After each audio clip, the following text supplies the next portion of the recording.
Bien, contamos con la presencia del magistrado doctor Eloy Espinosa Saldaña Barrera para su disertación. Queda en la moderación la doctora Mariel Canepo Linares, directora de Procesos Disciplinarios del Consejo Nacional de la Magistratura. Doctora. Muy buenas tardes. Damos la bienvenida al doctor Eloy Espinosa Saldaña Barrera. El doctor Espinosa Saldaña es magistrado del Tribunal Constitucional, catedrático de Derecho Constitucional, Derecho Administrativo y Derecho Procesal Constitucional en las Universidades Pontificia Católica del Perú, Nacional Mayor de San Marcos, de Lima, de Piura e Inca Garcilaso de la Vega.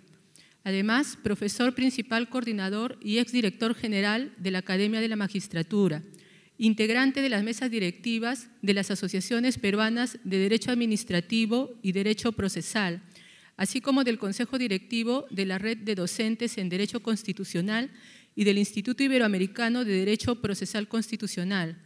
Integró el Consejo Ejecutivo de la Asociación de Derecho Constitucional, miembro del Foro Iberoamericano de Derecho Administrativo, codirector del Máster en Proceso Contencioso Administrativo y Derecho Constitucional, dictado como consecuencia de una coordinación entre el Consejo General del Poder Judicial Español, el Poder Judicial Peruano y la Universidad de Jaén en España.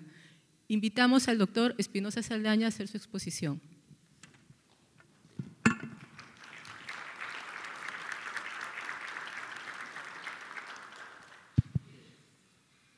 Buenas tardes con todos y todas. Es importante comenzar primero agradeciendo a Pablo, Máximo, Guido, nuestro amigo Gutiérrez Peve, Iván, que lo tenía hace un rato, y los demás miembros del Consejo. Primero por invitarme, porque creo que es importante en la lógica interinstitucional y de la referencia no solo académica, sino del manejo de la institucionalidad del país, establecer pues espacios de diálogo, de concertación y, ¿por qué no?, de procesar eventuales diferencias con la altura que el tema lo amerita. Y en segundo lugar, porque en un país débil en términos institucionales todavía, es importante constatar que una institución ya cumple 20 años y con un trabajo que, como vamos a ver por lo menos de la exposición que voy a plantear, cada día apuntala mejor en la lógica de lo que hoy se busca, una fuerza normativa de la Constitución conforme a los derechos, una lógica de constitucionalización, convencionalización en ese mismo tenor. Ahora bien, yo algo de lo que se ha dicho lo quería decir y veo que Lucho Castillo, con el talento de siempre, lo ha planteado. Confieso que mi posición no es una posición claramente alexiana y confieso que a pesar de que me podría favorecer la tesis de las normas constitucionales adscriptas, yo estoy más en otra línea, como conoce alguno de los presentes, de que estamos ante un intérprete calificado, que pueden ustedes si quieren llamarle supremo, pero que eso es un juego de interpretaciones y de una interpretación vinculante de cierre. Incluso allí, que es el tema que hemos trabajado a nivel incluso de una tesis doctoral, los límites al juez constitucional justificarían, entre otras cosas, que cuando éste rompe con una mínima corrección funcional de sus funciones, pueda, en un caso, como lo hemos propuesto a propósito de casos como Cipión o Panamericana, buscar deducir la nulidad de sus propios pronunciamientos y pueda también admitirse un comportamiento distinto de otros órganos. Incluso con mayor facilidad para quienes creemos que los precedentes no son normas constitucionales adscriptas, es más fácil, y siguiendo a la sana doctrina que viene del anglosajón, plantear la posibilidad de que al precedente no es un dogma de fe. No estamos cambiando a un juez, por ejemplo, a un juez ordinario, boca de la ley por boca del precedente, aun cuando venga de un tribunal constitucional. frente a un precedente se puede armonizar, pero también se puede discrepar, se puede distinguir y eventualmente se puede plantear una lógica de un overruling. Entonces, eso para no meterme en la exposición de Luis Castillo, pero tampoco para eludir, porque no crean que una persona cambia cuando ya está del lado del Tribunal Constitucional, los postulados que ha planteado siempre. Vamos entonces a lo que se nos pidió trabajar. La fuerza normativa de la Constitución, el reconocimiento de la Constitución como parámetro de validez formal y parámetro de validez material de todo el ordenamiento jurídico, pero no solamente el ordenamiento jurídico, sino de la vida cotidiana en lo político, en lo económico, en lo social, que tiene una sociedad determinada, se va asentando cada vez más. Pero se va asentando cada vez más con algún énfasis que no tenía necesariamente, por ejemplo, cuando se llegó a una época de la historia que está más bien identificada con mediados del siglo XX. Si nosotros vemos el diseño de Marbury versus Madison y el desarrollo norteamericano desde 1803 y vemos el planteamiento kelseniano, sí, la Constitución es la norma normarum, pero la Constitución tiene ese parámetro de validez haciendo un énfasis en ese momento básicamente en las pautas de limitación del poder. Es con fenómenos posteriores, en el caso norteamericano claramente el influjo de la Corte Warren y su distinción entre lo que es igualdad en su sentido formal y un sentido material y su apuesta por una igualdad en sentido material es en el caso europeo una serie de acontecimientos vinculados, por ejemplo, a la distinción entre reglas y principios, que obviamente yo no tuve la suerte de llegar al comienzo de la exposición de Lucho Castillo, vengo de un pleno del Tribunal Constitucional, obviamente no les puedo contar qué se discutió allí, pero si estamos hablando en términos alexianos, sabemos muy claramente la distinción entre reglas y principios y luego otros elementos a tomar en cuenta allí, la misma ruptura de lo que es una comprensión de la legalidad más tradicional en respeto de una juridicidad propia a la Constitución que rechaza, por ejemplo, crímenes de lesa humanidad en el contexto de Nuremberg, la distinción de pensamientos como el pensamiento de Radbruch, en que señala una diferencia entre lo que es lo justo y la necesidad para que el derecho no puede responder a un umbral de justicia, marca una comprensión en la cual la clave ya de lo que se puede entender como el constitucionalismo no va a ser la limitación del poder de suyo, sigue siendo importante, sino va a ser básicamente la defensa de los derechos fundamentales. En ese contexto, entonces, hay que entender cómo hay la constitucionalización del derecho, que es otro fenómeno que se da, y la convencionalización del derecho se convierten en constitucionalización y convencionalización en función de los derechos. Y esto es importante para lo que queremos plantear luego. Favoré, en un texto conocido, hablado y desarrollado después por muchos autores, habla de 3 efectos directos de esta constitucionalización del derecho. Uno de ellos es, que duda cabe, el de la constitucionalización transformación. Las diferentes disciplinas jurídicas y sus instituciones tienen que entenderse a la luz de la Constitución. Otro de estos elementos es la Constitución elevación, es el sistema de fuentes debe comprenderse conforme a esa Constitución. Pero nos interesa especialmente para efectos de la exposición que queremos desarrollar el tema de la constitucionalización juridización. La distribución del poder del Estado, las funciones de esos y las competencias de estas instituciones, de las diferentes entidades estatales, solamente pueden entenderse dentro del parámetro de la Constitución. Y ese parámetro de la Constitución tiene que reflejar un respeto irrestricto por los derechos fundamentales. En esa misma lógica, sobre todo si tenemos constituciones convencionalizadas, en las cuales nos dan pauta, cuando hablamos de la convencionalización del derecho, estamos hablando de una ruptura, de una diferencia planteada por lógicas monistas o dualistas, sino ir a la construcción de un derecho común que tiene como base el reconocimiento de los derechos, la protección de estos en las convenciones internacionales y en la comprensión jurisprudencial vinculante de las mismas. Entonces, ¿por qué esto es importante? Porque en un escenario donde hoy el constitucionalismo o el constitucionalismo convencionalizado apuesta como última ratio a la defensa de los derechos fundamentales, el quehacer de las instituciones no puede estar exento de control. Y sobre todo exento de control si la actuación de estos órganos implicaría violación de derechos fundamentales. Y creo que la experiencia vivida con excesos en algunos casos, yo también tengo mis serios reparos a lo que se planteó, independientemente de la persona, en el caso que se ha mencionado aquí. Entonces, yo creo que ahí claramente hay un exceso y una ruptura de criterios de corrección funcional que son propios de la actuación de cualquier autoridad, y el Tribunal Constitucional no está exento de eso. Cuando hablamos de límites a la actuación del Tribunal Constitucional, no hay que olvidar que el Tribunal es autoridad y por eso tiene que responder a criterios de razonabilidad, racionalidad, deber de motivación, corrección funcional como cualquier autoridad, y también tiene como autoridad jurisdiccional que es respetar un mínimo de congruencia procesal. No le corresponde una lógica en principio de calidad de oportunidad, no le corresponde tampoco desconocer el texto de la Constitución y lo que se desprende de ahí, que es su punto de partida. Entonces, tiene que tomar en cuenta la naturaleza de los casos. Hay casos, como diría Manuel Atienza, difíciles y hasta trágicos, en los cuales el margen de acción del juzgador tiene sus bemoles y, sin duda alguna, la especificidad técnica de algunos casos limita al juez constitucional. Ahora, en ese sentido, si el juez constitucional está limitado y está construyendo los derechos, también están limitadas otras instituciones como el Consejo de la Magistratura, pero eso es un proceso de aprendizaje que tenemos que tener.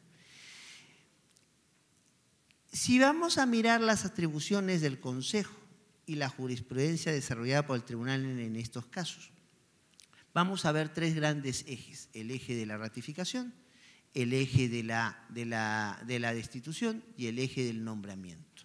¿Y qué vamos a ver?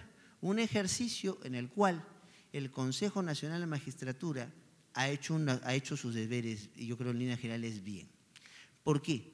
Porque ha entendido que sus competencias no pueden ser ejercidas en margen de esta constitucionalización, esta convencionalización del derecho en función de los derechos. Ha entendido que sus competencias pueden ser susceptibles de control en sede jurisdiccional y que pueden ser susceptibles de enmienda, y que eso pueda generar no solamente la posibilidad de desarrollar las actividades que venían haciendo de la misma manera, sino que hay que corregirlas. Y ha habido correcciones en lo que es la normativa y ha habido correcciones en lo que es la conducta del Consejo Nacional de Magistratura para adecuarte esos parámetros. Es más, curiosamente, si anotamos los últimos pronunciamientos vinculados al tema de nombramiento, es precisamente, entonces, hablando del caso Castañeda, del caso Nostroza, es precisamente con respeto a las personas involucradas, es precisamente el Consejo de la Magistratura quien sigue los parámetros constitucionalmente previstos para el quehacer de sus labores. Ahora, ¿cuál ha sido la evolución, cuál ha sido el decurso en este sentido?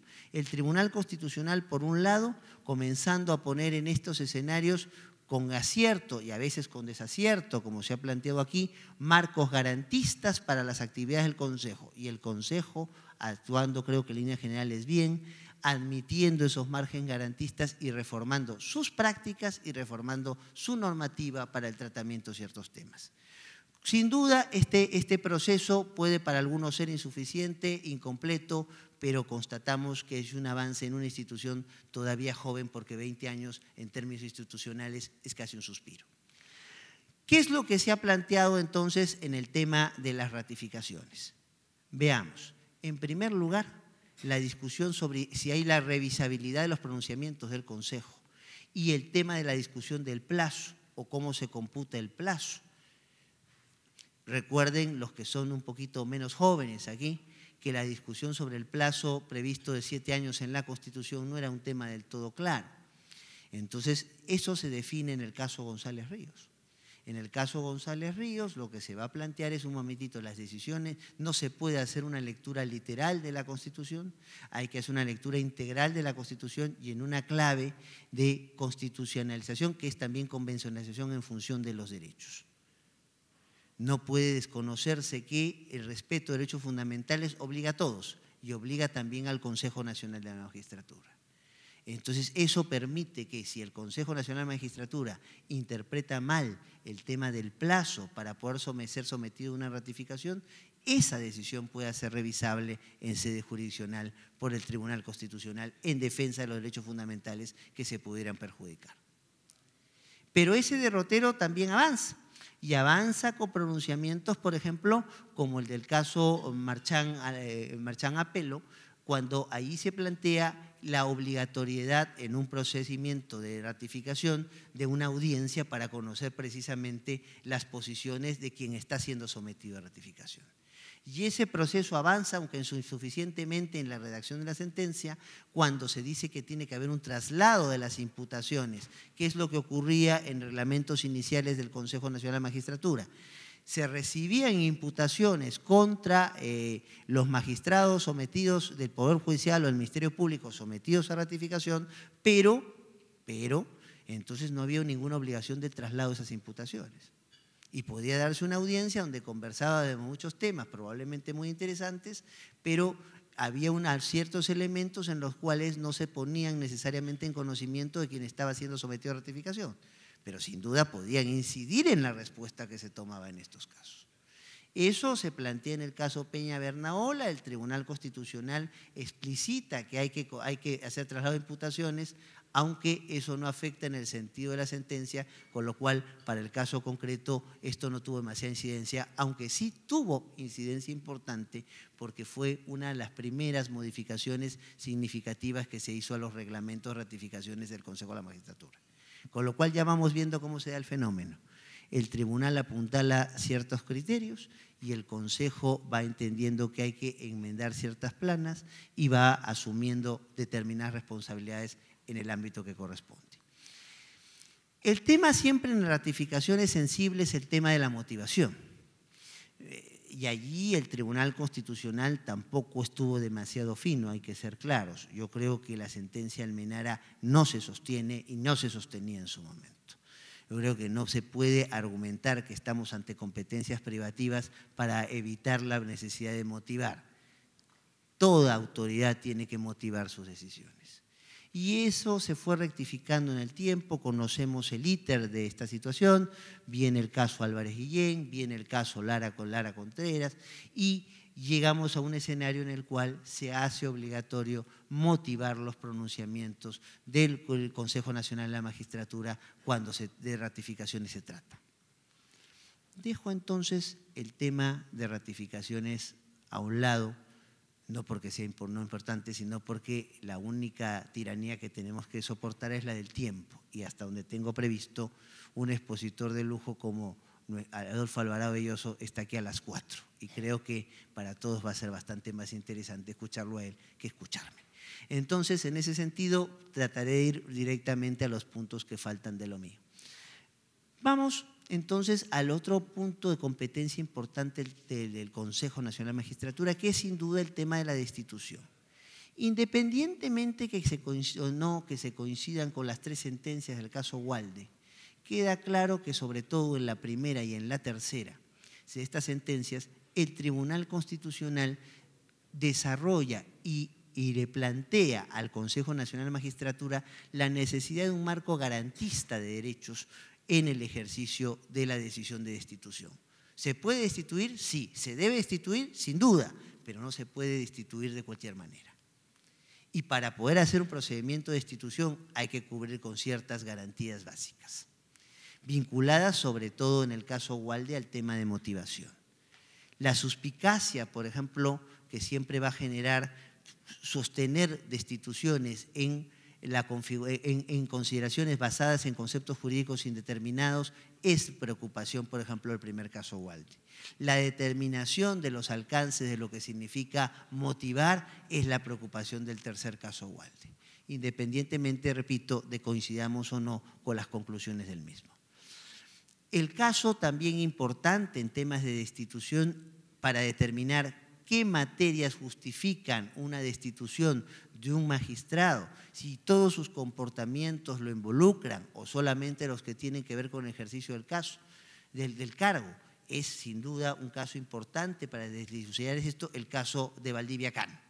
Entonces, donde se dice, sí, Yo puedo destituir a un magistrado y no importa que sea el magistrado del Supremo, pero esa destitución tiene que estar vinculada en función de las competencias que como Consejo se tiene. El Consejo lo que evalúa es lo que tiene que ver con las funciones que desempeña el magistrado supremo. Si te ha tenido otras responsabilidades en otros ámbitos, serán esos otros ámbitos en los cuales se pueda deducir su responsabilidad. Y yendo ya, para ir diciendo breve y llegando a las conclusiones que se nos ha pedido plantear, en el escenario de lo que son los nombramientos, sin duda cuando se establecen, no tanto en la sentencia, sino en la reposición que ya con la actual composición del Tribunal Constitucional hemos planteado en los casos Castañeda y Nostroza, se plantea la necesidad de tener estándares de motivación que no son necesariamente los mismos de una resolución judicial, porque a veces confundimos. El debido proceso es un derecho que hay que exigirlo en todos los espacios, pero esa exigencia del debido proceso tiene que ver también mucho cómo se materializa, qué intensidad tiene, cómo se configura en función a qué escenario, a qué autoridad estamos planteando. No son necesariamente los mismos estándares los que se reclaman en sede jurisdiccional que lo que se puede reclamar en una sede administrativa de lo más calificada, pero sede administrativa con las competencias del Consejo Nacional de Magistratura. Y esos estándares son para que, entonces, cumplidos en nuestra opinión por el Consejo, son los especificados en estos dos últimos pronunciamientos. Entonces, ¿qué quiero decir con esto? Las relaciones interinstitucionales nunca son sencillas y sobre todo cuando la labor del Tribunal Constitucional es la de marcar un derrotero de interpretación vinculante sobre cómo tiene que entenderse el ordenamiento jurídico conforme a la Constitución, el derecho y sobre todo los derechos. Esa protección de los derechos le permite a un Tribunal Constitucional poder y de alguna manera revisar el ejercicio de las competencias de órganos del máximo nivel. Lo meritorio, independientemente de excesos, que los han habido en interpretaciones del tribunal en estos temas, lo meritorio es cuando esa entidad que está siendo sometida a revisión su comportamiento va dando signos de ir adecuando su actuación a ese marco garantista, a esa competencialización del derecho, a esa constitucionalización en función de los derechos. Y creo que en sí, ese fenómeno se puede constatar en el caso del Consejo de la Magistratura. No es lo mismo el Consejo de la Magistratura ejerciendo sus funciones básicas hoy que hace 20 años. Hay, sin duda, puede haber todavía déficits, eso ya es una cuestión más de opinión, pero el margen cualitativo hoy es muy distinto al anterior. Y creo que en ese sentido es importante traer este tema como ejemplo.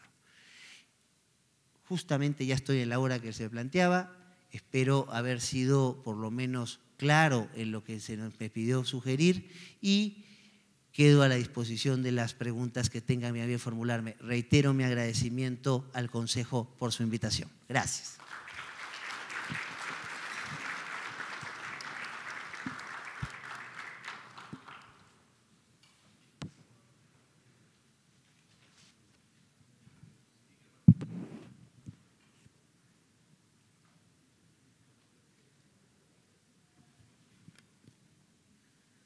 Vamos a esperar, doctor, unos segundos las preguntas.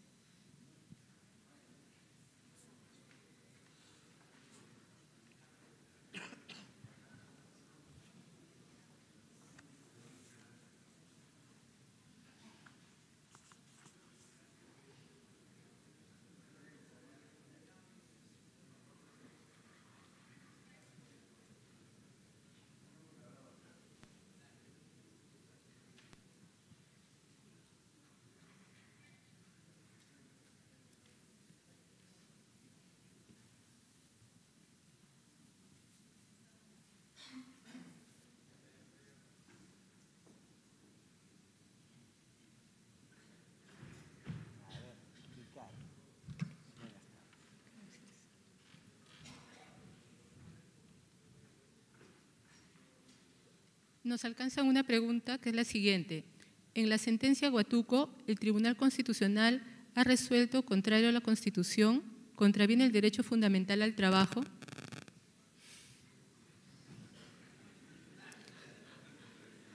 Como comprenderán, esto no tenía nada que ver con Huatuco, pero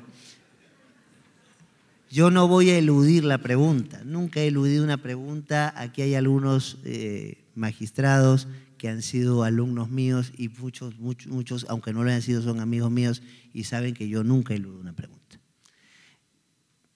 Vamos a ponernos en la situación.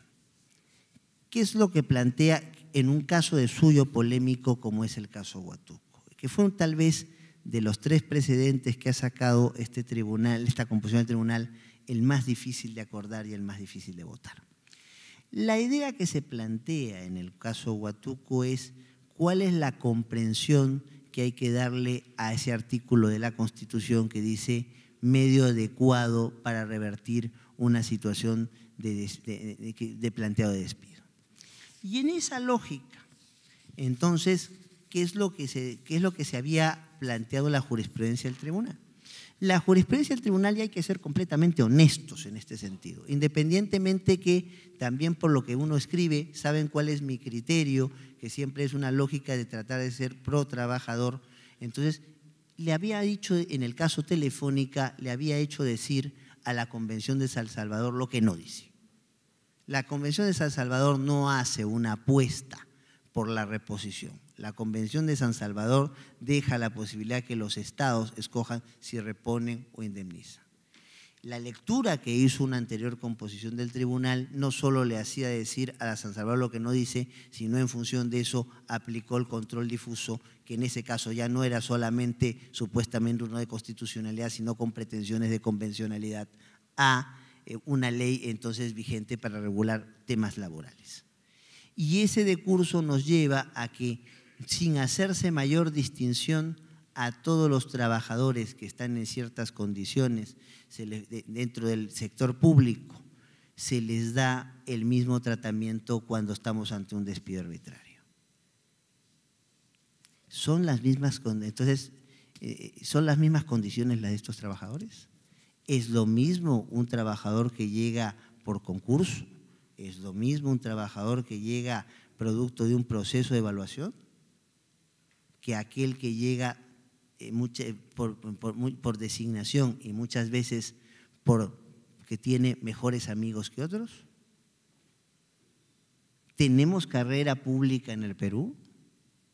¿O no es cierto acaso que tenemos y eso se lo pueden comprobar, una dimensión en la cual todas las administraciones nacionales y subnacionales, sea al nivel local o al nivel regional, aumentan un 60% en promedio con cada nueva administración? ¿Eso es manejable? ¿Puede un país sostenerse así? Entonces, en esa lógica, ¿podemos tratar igual a los que no son iguales? ¿Podemos tratar igual al que está haciendo carrera pública en un concurso que al que no lo está haciendo? Y cuando la norma constitucional habla de medio adecuado y no apuesta a la norma constitucional por la reposición, sino deja abierta la puerta de otras opciones. Una cosa es que una opción sea antipática o no nos pueda gustar, y otra cosa si esa opción no puede tener sustento constitucional. Sin duda, plantear lo que estoy diciendo yo es antipático, sin duda puede parecer doloroso y puede parecer hasta injusto.